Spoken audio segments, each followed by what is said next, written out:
मुझ में कुछ नहीं, जो कुछ है प्रभु तो तेरा तुझको सौंपता। क्या लागत प्रभु मोर। श्री सद्गुरु महाराज की जय। परमाराध्य आराध्य देव जी के श्री जुगल चरणों में कोटि सह नमन। मंच पर मंचासीन पूज्यपाद आचार्य स्वामी श्री पूर्ण चेतन जी महाराज की श्री जुगल चरणों में कोटि सह नमन।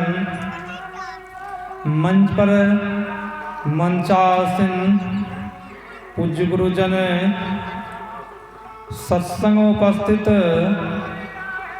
धर्म प्रेमी माताओं एवं बहनों, सबों को मेरा नमन है। अभी हम आप सत्संग योग भाग प्रथम से पाठ श्रवण किए। आज का प्रतिपाद विषय है ईश्वर का क्या स्वरूप है।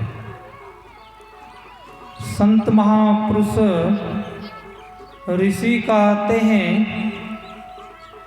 ईश्वर का स्वरूप वो है जिस तरह शरीर में आत्मा रहती है, शरीर के नष्ट होने पर भी आत्मा की नष्ट नहीं होती, उसी तरह ईश्वर है।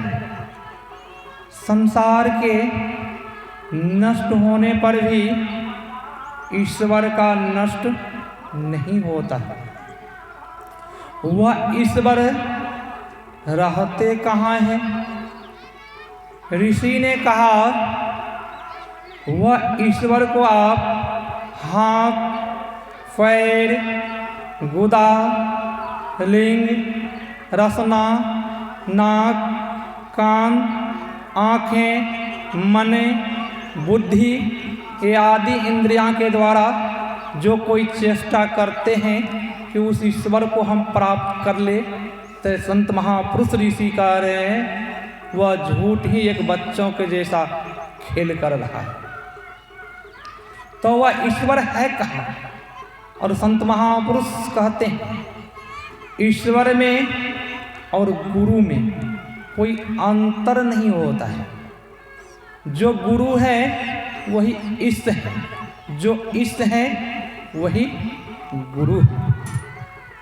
ये दो अंतर नहीं है। ऐसे कौन है जो पहुँचे हुए गुरु हैं, उसी में नहीं अंतर है। अभी गुरु तो बहुत है, वो नहीं ईश्वर परमात्मा के समान हो जाएंगे, तुल्य हो जाएंगे। जो अपना आप को जान लिया, जो अपना आप को पहचान लिया। फिर हम लोग आगे सुन रहे थे वह नाद से बढ़ करके कोई मंत्र नहीं है, अपनी आत्मा से बढ़ करके कोई देवता नहीं है, ब्रह्म के अनुसंधि अन्वेषण या खोज से बढ़ के कोई पूजा नहीं है, तृप्ति से बढ़ के कोई सुख संसार में नहीं। उपनिषद ग्रंथ में प्राचीन ऋषि ने कहा है वह बिंदु, वह नाद जो है परमात्मा के दाएं और बाएं हाथ है। जो कोई दाएं बाएं हाथ को पकड़ ले उनका कभी अकल्याण होगा, उनका कभी अकल्याण नहीं हो सकता है। वह नाद क्या है? संत महापुरुष कहते हैं नाद से बढ़ करके कोई मंत्र नहीं। वह नाद को हम आप कैसे जानेंगे? और आत्मा से बढ़ करके इस संसार में कह रहे हैं उपनिषदकार कि कोई देवता नहीं है। क्या हम लोगों को विश्वास है कि आत्मा से बढ़ के कोई देवता नहीं है? जब विश्वास होता तो हम आप पूजने के लिए अनंत अनंत जगह नहीं जाते, मंदिर मस्जिद नहीं जाते, तो अपने अंदर में खोजते हैं। इससे यही साबित होता है, उपनिषद ग्रंथों के बातों को सुनते हैं, उन पर विश्वास नहीं करते। जब विश्वास हो जाता इस आत्मा से बढ़ के कोई देवता नहीं है। वह नाद क्या है? वह नाद जो अनाहत नाद है, जो वह शब्द है, वह शब्द कभी खत्म नहीं होता है। वह शब्द अनाहत होते रहता है, वह शब्द कभी बंद नहीं होता है। और संसार के शब्द बंद भी हो जाता है। जहाँ कहीं शब्द होता है, सिनेमा हॉल में भी शब्द होता है, वह शब्द उनका समय फिक्स है, बंद भी हो जाता है। बाजार में ही कहीं जाते हैं, शब्द होता, कुछ बोलते हैं, फिर बंद भी हो जाते हैं, बोलते ही रह जाते हैं। वही संत महापुरुष कहते हैं, वह शब्द, वह नाद जो है, उनको हम आप कैसे जाने? वह नाद को जानने के लिए जिस तरह हम आप दीक्षा लिए हैं, मानस जप करते हैं, मानस ध्यान करते हैं। साधारण तौर पर हम आप यहाँ बैठे हुए हैं, जब यहाँ बैठे हैं, यहाँ से जब घर जाना है तो क्या इस स्थान को छोड़ना ही पड़ेगा? इस स्थान को छोड़ना पड़ेगा। जिस तरह बनमनखी से गाड़ी, बनमनखी स्टेशन से गाड़ी चलती है अमृतसर तक, क्या जब अमृतसर बनमनखी से जब गाड़ी खुलेगी तो बहुतों स्टेशन को छोड़ कर जाएगी अमृतसर? उसी प्रकार हम आप भी क्या है, सफ़र करते हैं, ट्रेन के समान है। हम आप भी सफ़र करते हैं, हम लोगों को भी छोड़ना पड़ेगा। जिस तरह मानस जप करते हैं, मानस ध्यान करते हैं, तो उस समय मानस जप को छोड़ना होता है मानस ध्यान करने के लिए। फिर दृष्टि साधन करते हैं, तो उस समय आप मानस ध्यान को छोड़ना पड़ेगा।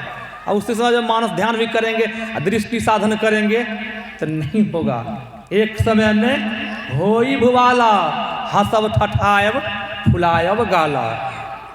राजा दशरथ जी महाराज कह रहे हैं, एक समय में दोस्त काम नहीं हो सकता है। कोई चाहे हंसने के लिए भी, गाल फुलाने के लिए भी हो सकता है, या तो हंस ले या तो गाल फुला ले।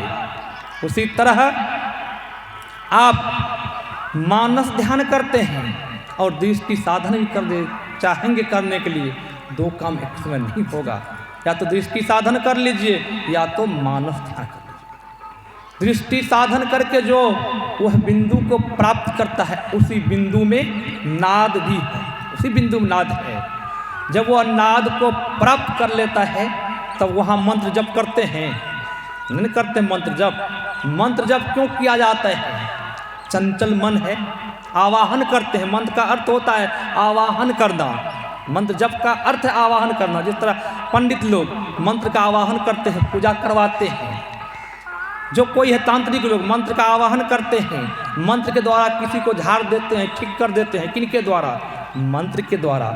हम लोगों को वही मंत्र है, शिव संगीता में पढ़ेंगे, 1.25 लाख मंत्र भगवान शिव ने बताया है। उसी 1.25 लाख मंत्र में से कुछ मंत्र तांत्रिक ओझा के पास है, उसी 1.25 लाख मंत्र में से कुछ मंत्र पंडितों के पास है, उसी 1.25 लाख मंत्रों में से कुछ मंत्र साधु सन्यासी के पास है। कल्याणकारी मंत्र। उस समय हम आप जब मंत्र का जप करेंगे, नाद ध्यान करेंगे, क्या दो काम हो सकता है? एक ही काम हो सकता है। इसीलिए कहा संतों ने, उपनिषदकार ऋषि ने कहा, नाद से बढ़कर के कोई मंत्र नहीं है। अपनी आत्मा से बढ़कर के कोई देवता नहीं है। इसलिए कहा अपनी आत्मा से बढ़ के कोई देवता नहीं है। इस आत्मा की कभी नष्ट नहीं होती, जीव का कभी नष्ट नहीं होता है। आत्मा अविनाशी है, ये सर्वव्यापक है। आत्मा ईश्वर के अंश है। ईश्वर अंश जीव अविनाशी चेतन अमल सहज राशि। ये ईश्वर का अंश जीव है, इस संसार में आ गया है। इस अंश पर पर्दा लग चुका है, इसलिए उस परमात्मा को नहीं देखना है। फिर भी इस आत्मा का नष्ट नहीं होता है। ये कर्म अनुसार शरीर को धारण करती है, कर्म के अनुसार।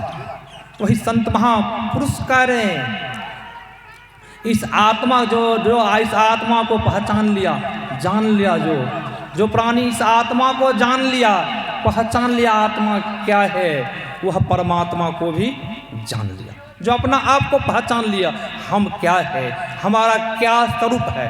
हम आप तो जानते हैं कि मेरा क्या स्वरूप है। शीशा में देखते हैं, अपना रूप को देखते हैं, वही सोचते हैं यही स्वरूप मेरा है।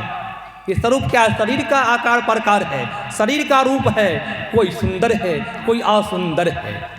जिस तरह भगवान शिव कहते हैं, इस शरीर तो शिवालय है, मंदिर है। कि मंदिर के रूप को हम आप देखते हैं, मंदिर का क्या रूप, मंदिर के अंदर में जो रहने वाले हैं वह आत्मा है, उनका रूप को नहीं देख पा रहे। जब उनका रूप हम आप देख लेंगे तो अपना आप को जान लेंगे, पहचान लेंगे। जब अपना आप को पहचान लेंगे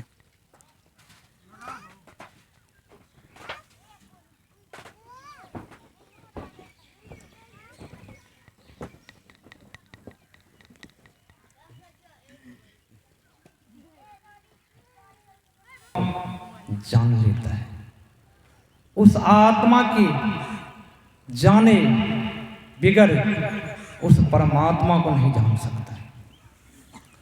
जो भी ऋषि महात्मा हुए हैं, जो भी सन्यासी साधु हुए हैं, सबों का कहना है कि वह ईश्वर, वह आत्मा प्रत्येक मानव के अंदर में है, वह कहीं बाहर में नहीं है। वह आत्मा को जिसने जान लिया, वह परमात्मा को भी जान लिया, ईश्वर को भी जान लिया। जिस तरह परमात्मा घट घट में वास करते हैं, निवास करते हैं, वह परमात्मा को हम आप नहीं देख रहे हैं। क्यों नहीं देख रहे हैं? कारण क्या है?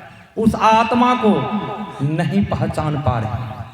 जब उस आत्मा को पहचान लेंगे तो परमात्मा को जान लेंगे।